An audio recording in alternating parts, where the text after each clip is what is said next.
First game for Kentucky after its tough loss at the Yum Center to Louisville, where they fell 96 to 88. However, Dion, this is the get right spot of all get right spots. They're playing an Eastern Illinois team that's coming into this game. They are 1-2 with a loss at Valpo already. And remember, just a week ago, Kentucky beat Valpo by a million. So if you're into transitive properties, that doesn't bode well for Eastern Illinois and should signify good things to come for Kentucky. Look, there's no other way to sugarcoat these games. I mean, they're bye games, they're tune-up games, whatever you want to refer to them as. They're a chance for your roster, for your coach, really, to get a look at what he has from the bench, from the guys who he doesn't already see as the main contributors. And I don't know. It's hard for me to view this game as anything more than just like feel kind of bad for Eastern Illinois that you have a really good, really deep Kentucky team who should be pissed off coming off a loss.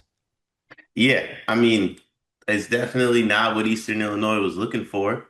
But at the same time, I would assume if you're good at your job as an athletic director, this game should cost a little bit more than if you played Kentucky before they went to Louisville. Like on the buy game scale, this one should be a few extra bucks, I feel like.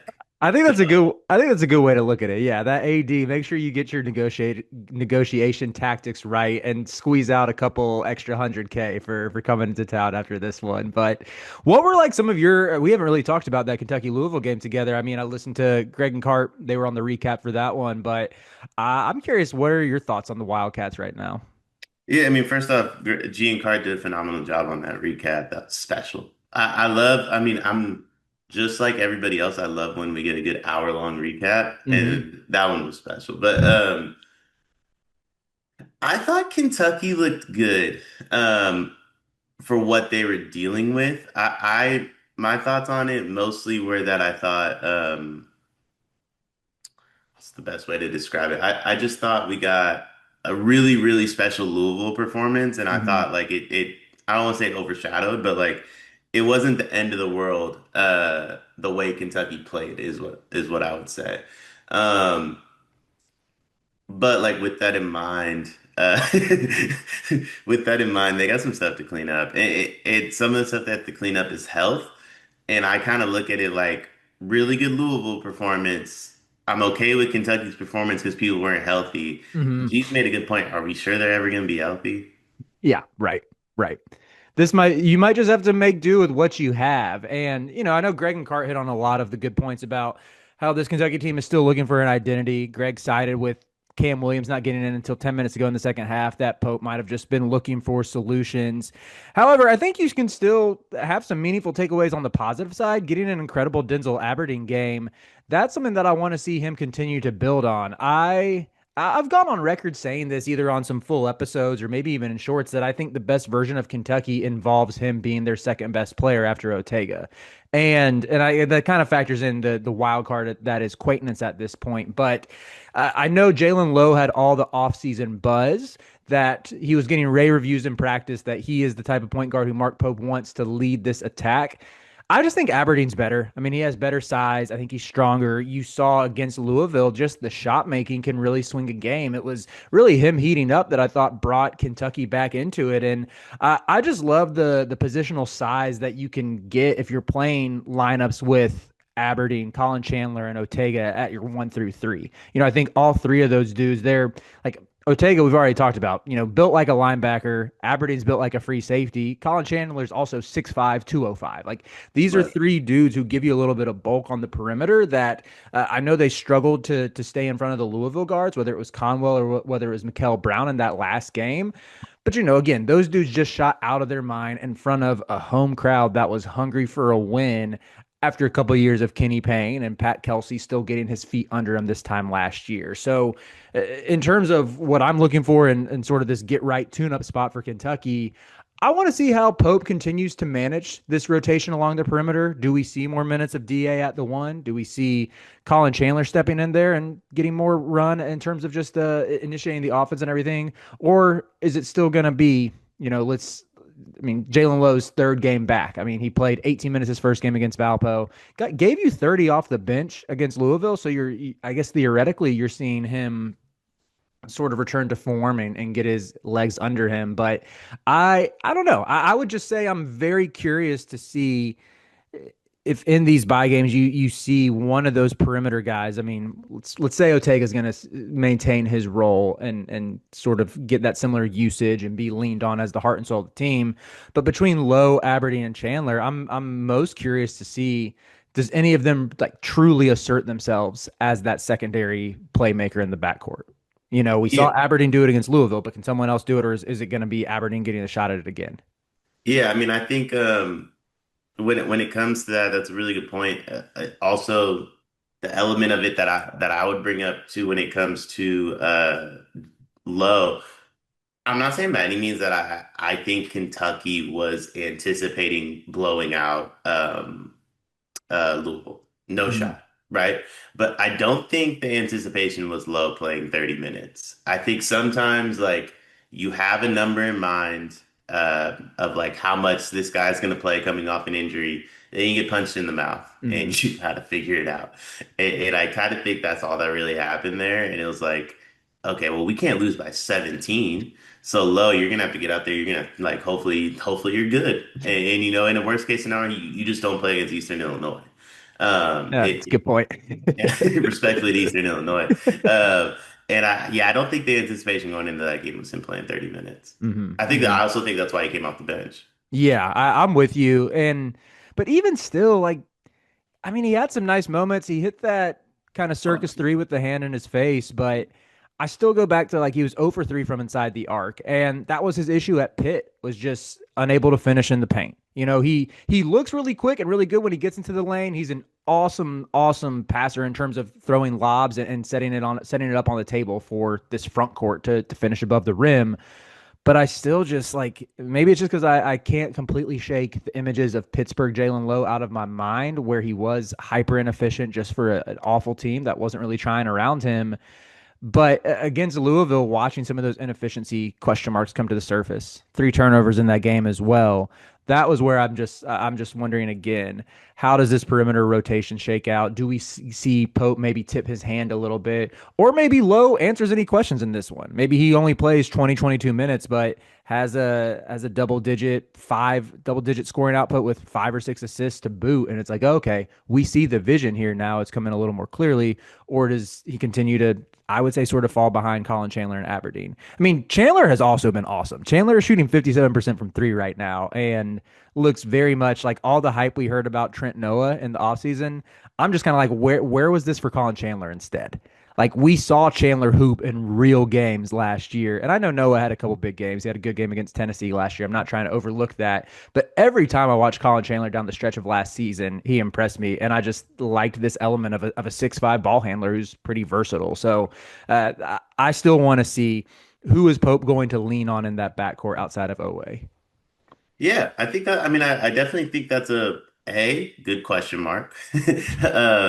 And B, you know, the backcourt for Kentucky's interesting.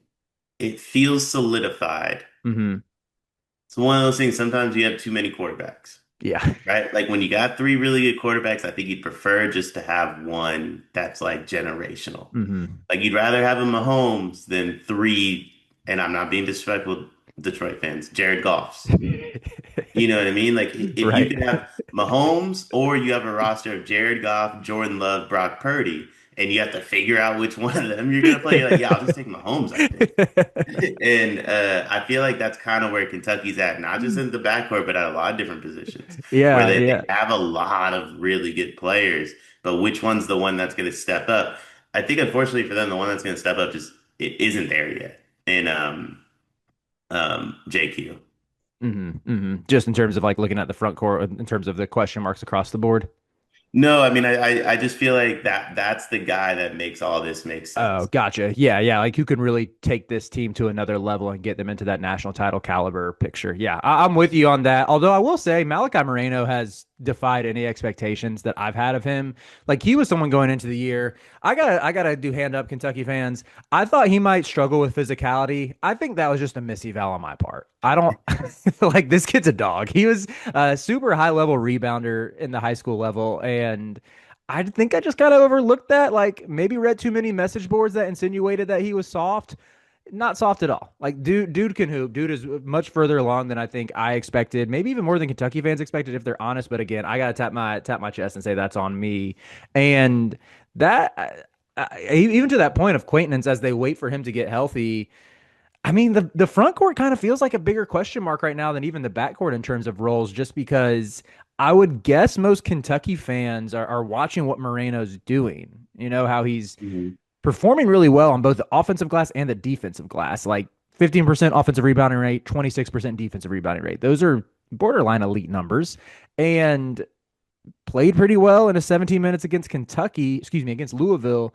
And he's also drawing a ton of fouls like per minute and everything. Like everything that he's doing is sort of answering the bell. Aside from he struggled some at the charity stripe once he's gotten there, but I just wonder if this is another opportunity where it's like, all right, Malachi, get more and more comfortable, get acclimated. Like Eastern Illinois is a team that lacks size. I think the biggest player they will have on the court will be like 6'8", 6'7". Their center is they've been playing a guy, Terry McMorris, down low, who's 6'7", 185. I mean, you're telling me you're telling me if Malachi's in there, 7 foot 250, he's looking at Terry and thinking it's food. It's time to go to work, and he might get himself another double double. I mean, that's something else I'm looking for. And if Malachi puts up another double double, I'm like, all right, go ahead and make the swap and give him Brandon Garrison's minutes and let him be the bench big. Yeah, I don't remember fully what like how harsh my takes were on Malachi, to be honest with you, but I know I wasn't super high on him. Mhm. I think I put him in the Ribey category a little too quickly, and I was wrong about that one. Malachi can hoop, and honestly, it you know it's time. Like respectfully to Brandon Garrison, man. It didn't even seem like the coaching staff was like super high on Brandon Garrison all off season, and it just feels like, hey, man, you're gonna start because well, Quaintance just isn't here yet. Mhm. I think it's time. I think Valakai, regardless of where JQ's at, is the option at the five. And I've said it, and maybe this will wind up being wrong too, but I've always thought like JQ's gonna be the four. And you can play him and Moreno together. I think if one of Yeah. them I think Moreno has potential to eventually take some threes. His shot's kind of flat in my opinion, but I mean, he had the freedom to do it at the high school level, so it's something that he should be at least somewhat comfortable with taking pick and pop threes. And I know JQ has always had that freedom. JQ's jumper just looked really ugly to me last year to where I don't want to bank on that just starting to fall. I'm more intrigued by his face-up game as a whole, I would say. I've been with you on that take that like his path to success in the league is probably playing the four. So I'm guessing that's where he's going to want to see some minutes at. But for No, right now, it's 100% his path to success in the league. yeah, Respectfully to him, like he's not gonna play anything but the four. yeah. Well, let's wrap this one up with I'm going to give you one Eastern Illinois note, and then we can give our predictions. Eastern Illinois has a stretch four named Cooper Jacoby. Cooper is spelled with a K. And whatever image comes to your mind when you think of a player named Cooper Jacoby, he looks exactly like how you would imagine. He's their best player. He's averaging 11 points per game on the season, averaged 11 and 9 last year. One of the better players in the OVC who returned this year. Don't think it matters, though. What? The Ohio Valley, a very Yeah, stinky league. gotcha. Yeah, Gotcha. so don't think it matters in this one. I believe Kimpom has Kentucky right now as 32-point favorites. And based on what they did to Valpo at home, this feels like a game where they're hitting from three, that they're going to make, let's say, 12 to 13 of them, even though teams haven't shot well against Eastern Illinois. It hasn't mattered. They've gotten blown out a couple times already. And yeah, I think they're hitting on this one. I think they crossed the century mark. I think this one is out of hand by halftime. Yep, I agree. No more notes. Always nice when we're in lockstep.